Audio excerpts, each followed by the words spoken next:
Niyo po, habang buhay tayo, may stress tayo. Parte ng buhay natin ang stress. Pero, huwag mong gagawing buhay mo ang stress. Yan ang paalaala sa atin.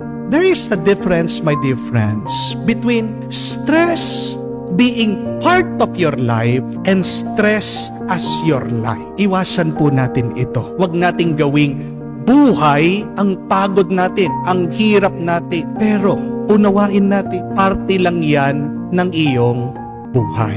Ano po ang sabi ni Jesus? Napakaganda dito sa ating ebanghelyo.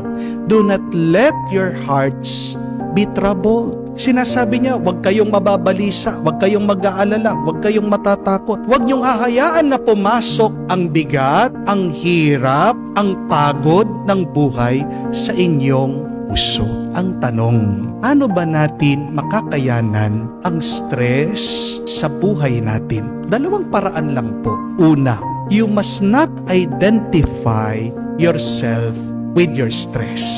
Tandaan niyo po yan.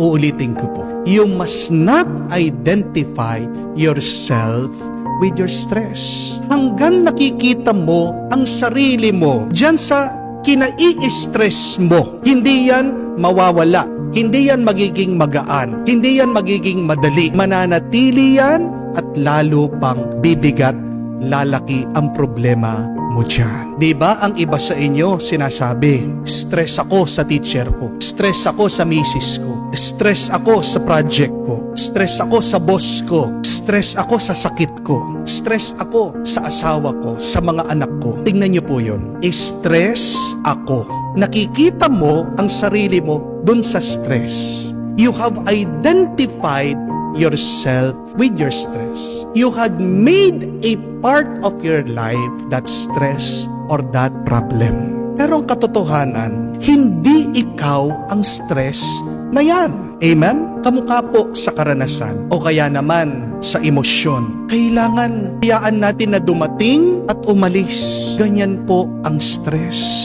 Dumarating, umaalis.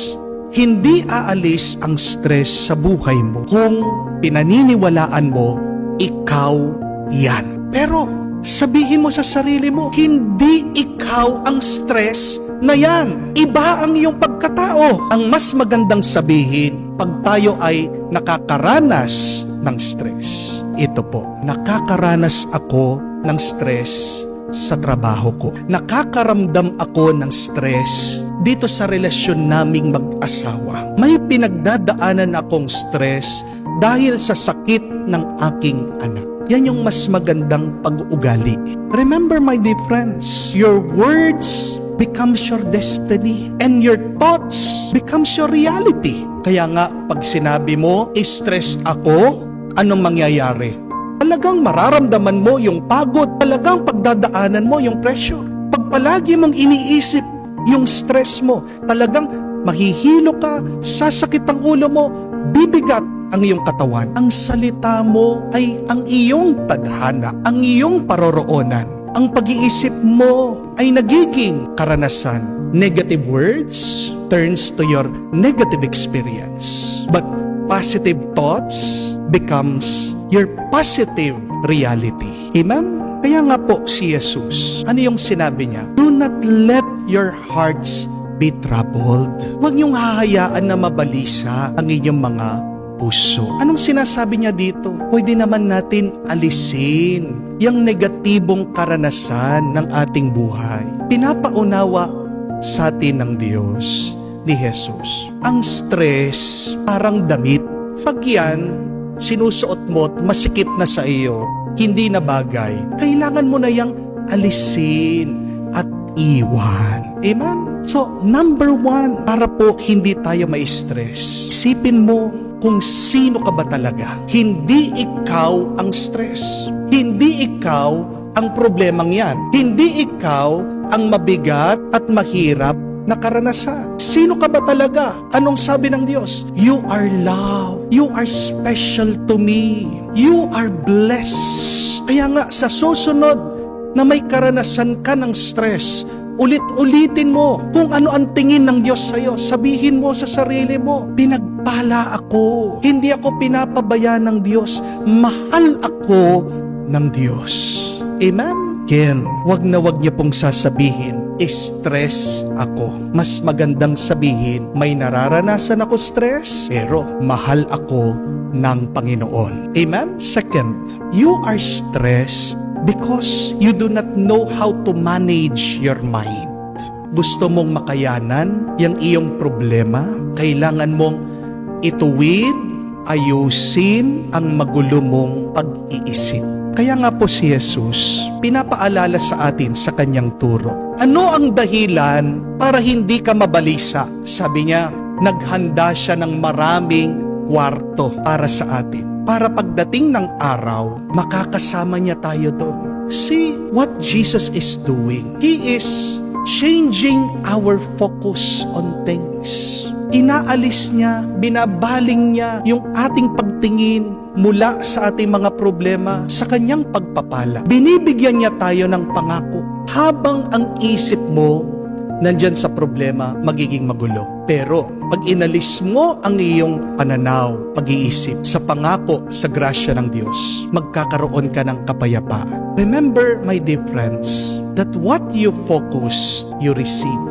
Kung ano ang iyong tinitignan, yan ang iyong tatanggapin. So magandang itanong yan. Ano ba ang aking tinitignan? What do I focus in my life now? Kung palagi mong tinitignan ang iyong mga utang, hindi mawawala ang iyong utang. Hindi po ba? Kung palagi mong tinitignan yung iyong sakit ng loob, yung nakalipas, yung kasalanan ng asawa mo, hindi mawawala yan sa iyong pagtingin. Yan ang palagi na babalik at babalik sa iyo. Yan ang matatanggap mo. Kung palagi mong tinitignan ang sakit, pero hindi mo nakikita ang pagpapagaling, paano ka lalakas? Paano ka bubuti? Di po ba? Focus on God and you will receive His blessing. Amen? Kaya nga po, ituon natin ang ating mga isip sa Diyos para hindi po tayo ma-stress at mabalisa. Kahuli-hulihan, para hindi po kayo ma-stress, magpasalamat kayo. Tingnan nyo, lahat ng dumadating sa ating buhay ay tulong sa ating pagpapalakas, sa ating pagpapaganda ng ating buhay. Meron nga po silang ginawang pag-aaral sa ibang bansa.